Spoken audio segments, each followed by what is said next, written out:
আধারো ভূতে যাধে দিদিরূপে ধুরন্ধরে ধুবে ধুবে পরে পদে ধীরে জগদ্ধাত্রী স্তুতে। আজ একটি বিশেষ দিন। জগদ্ধাত্রী পুজো তো অনেকেই জানেন আজকে, কিন্তু তিথিটার অনেকগুলো পৌরাণিক কাহিনী আছে। যেমন আজকে মনে করুন অনেকগুলো আমি রেফারেন্স বলে দিই, তারপর আমি বলছি। আজকে বলা হয় ত্রেতা যুগের উদ্ভব। ত্রেতা যুগ যেমন সত্যযুগের উদ্ভব বলা হয় ওই অক্ষয় তৃতীয়া, আর ত্রেতা যুগের আবির্ভাব হচ্ছে এই শুক্লা নবমী তিথি কার্তিক মাস, সেটি আজকে। এর মধ্যে জগদ্ধাত্রী পুজো আজকেই হচ্ছে মেন। চন্দননগরে ওটা 4 দিন করা হয়, কিন্তু জগদ্ধাত্রী পুজো প্রথম যখন করেছিলেন শ্রী কৃষ্ণচন্দ্র, সেখান থেকেই জগদ্ধাত্রী পুজোটি প্রচলিত হয়। এবং সেখানেতে তর্করত্ন বলে একজন ছিলেন, তিনি জগদ্ধাত্রীর স্বপ্ন পান। এরকম কতগুলো ঘটনা আছে। তা এই জন্যে জগদ্ধাত্রী পুজোর দিনেতে আপনি মনে করুন, আবার আজকের দিনে বৃন্দাবনে যুগল পরিক্রমা হয়। যুগল পরিক্রমা বলতে বৃন্দাবন মথুরা বহু একদম লং জার্নি পরিক্রমা হয়।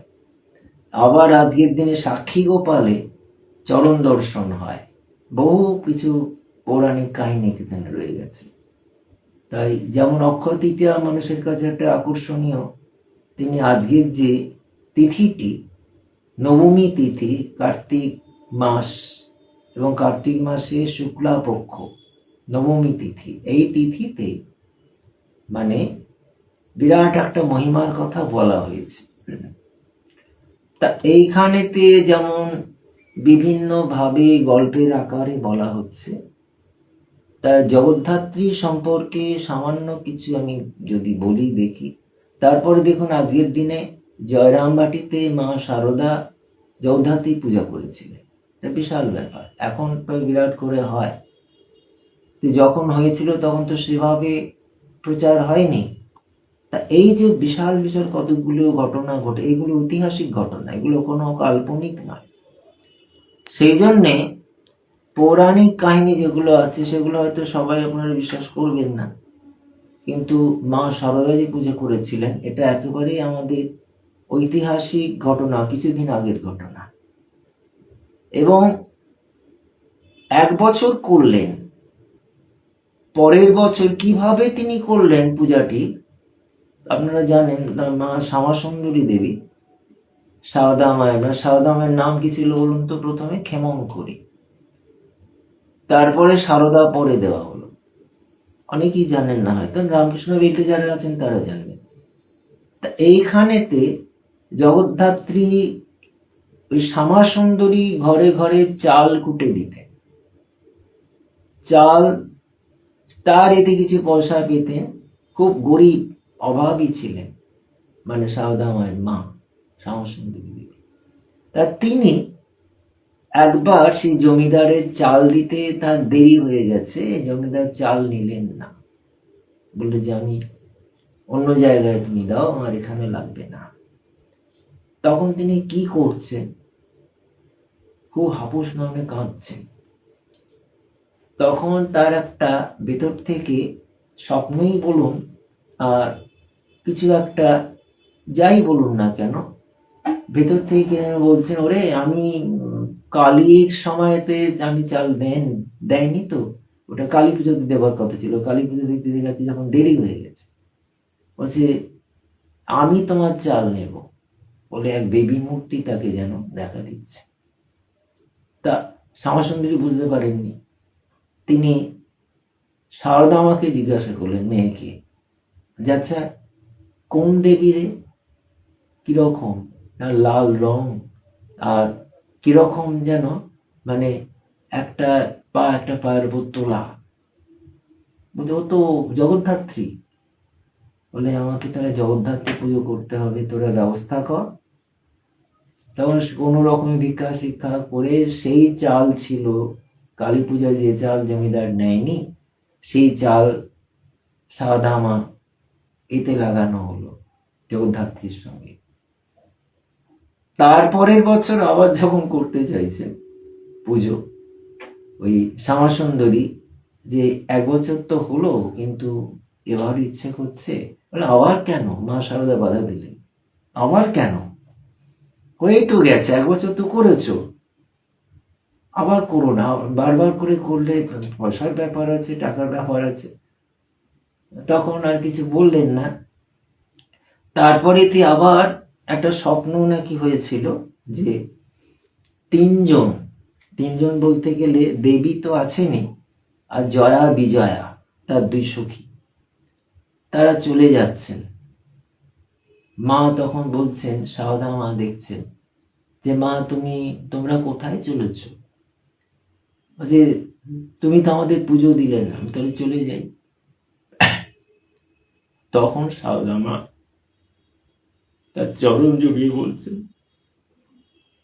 না মা, তুমি কোথাও যাবে না, বছর বছর এখানে তুমি অধিষ্ঠিত থাকবে।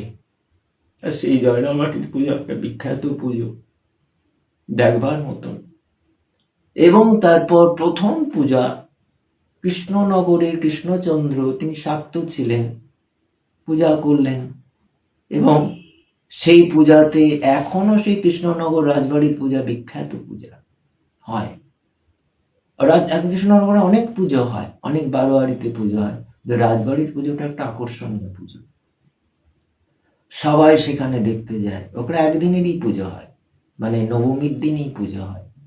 আর এখন হয়তো একদিন দুদিন বাড়তে পারে বিসর্জনের সময়, কিন্তু নবমীর দিনই একদিনই পুজো, একদিনে 3টে কল্প করা হয় জগদ্ধাত্রীর: সপ্তমী কল্প, অষ্টমী কল্প, নবমী কল্প।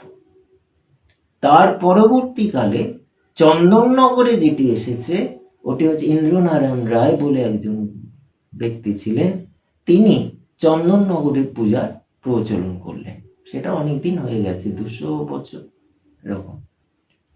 তখন ওই 4 দিন পূজার ওখানে একটা প্রচলিত হলো। ষষ্ঠীর দিন সংকল্প, সপ্তমী, অষ্টমী, নবমী, দশমী, আজকে নবমী পূজা। এই নবমী পূজাটাই আমাদের শাস্ত্রে সম্মত যে একদিনে 3টি পূজা করবে। কেননা একটি কথা আছে, কৃষ্ণচন্দ্র রাজাকে ওই কর দিতে পারেনি বলে আলীবর্দী খাঁ তার জেলখানায় ধরে নিয়ে গেছিলেন। আলীবর্দী খাঁ নিয়ে গেছে। তা সেখানেতে যখন কৃষ্ণচন্দ্র রাজা সেখানে আছেন আলীবর্দী খাঁর এই জেলখানায়, তখন কিন্তু দুর্গাপুজোর সময়, সেবার দুর্গাপুজো হয়নি ওনার বাড়িতে, কৃষ্ণনগরের রাজবাড়িতে পুজো হয়নি, উনি ছিলেন না। তার পরবর্তীকালে যখন উনি ছাড়া পেলেন, তখন কি হলো না, সেই দুর্গা পূজা করতে পারেননি। এটা মনে ভীষণ আক্ষেপ রয়েছে, কি হবে প্রতি বছর করা। এমন কথাও শোনা, যেটা হয়তো কিংবদন্তি কিছু আছে, যে ঢাকেরা 100টা ঢাক ছিল, হয়তো 100টা ঢাক বেজে উঠছে, এই ঘটনাগুলো আছে। কৃষ্ণচন্দ্র রাজা তখন বিধান চাইছেন যে কিভাবে, বলে একটা কাজ করলে হবে, এই কার্তিক মাসের যে নবমী তিথি, শুক্লা নবমী তিথিতে মাকে 3টে পূজা তুমি করো। সেই থেকে চালু হলো জগদ্ধাত্রী পূজা। আর জগদ্ধাত্রী কেন? ধাত্রী মানে যিনি ধারণ করেন, পালন করেন, ধাত্রী। সেই তারাশঙ্করের একটি বই আছে, ধাত্রী দেবতা, ধাত্রী। তার ধাত্রী তিনি, জগদ্ধাত্রী, তিনি জগৎকে ধারণ করছেন।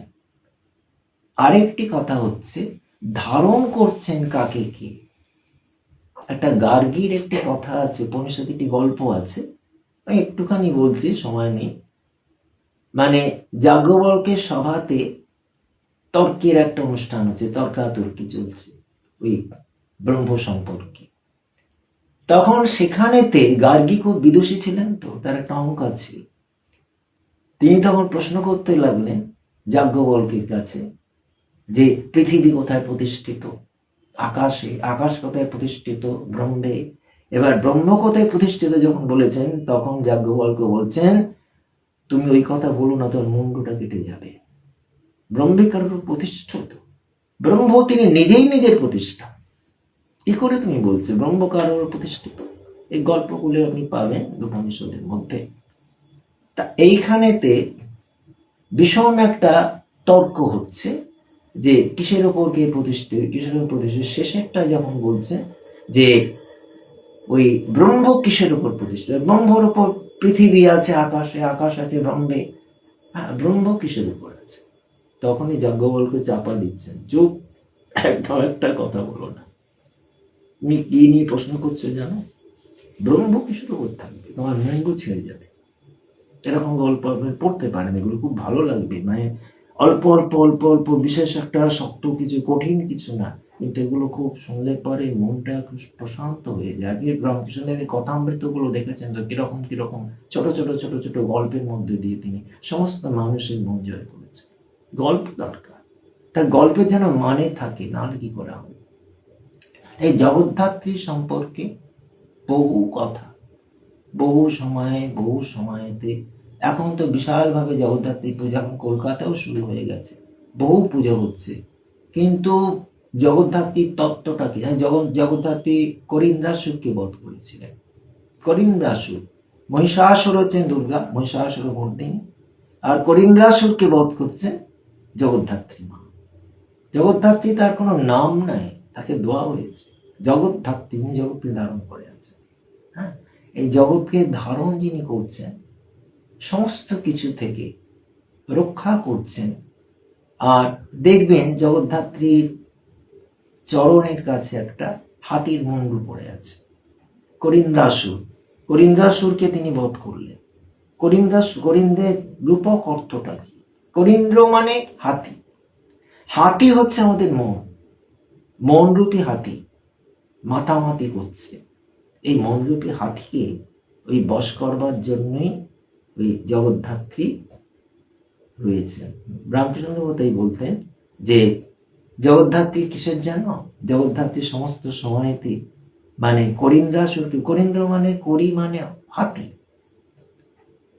পঙ্কে বদ্ধ কর করি, পঙ্গুরে লঙ্ঘাও গিরি, কারে দাও মা ব্রহ্মপদ, কারে কর অধোগামী, সকলি তোমারি ইচ্ছা, ইচ্ছাময়ী তারা তুমি, তোমার কর্ম তুমি করো মা, লোকে বলে করি আমি। ওই যে পঙ্ক্তিবদ্ধ করো করি, মানে অত বড় যে বলমান হাতি পাখের মধ্যে পড়ে যাচ্ছে, সে উঠতে পারছে না। আবার পঙ্গুরে লঙ্ঘাও গিরি, পঙ্গু যে চলতে পারে না, চলশক্তিহীন, সে কোথায় কোথায় যাচ্ছে, তাকে পাহাড় পর্বত লঙ্ঘন করে চলেছে। আপনি একটা সিনেমা দেখবেন, শঙ্কু মহারাজের বই, সেটা বিগলিত করোনা জাহ্নবী যমুনা।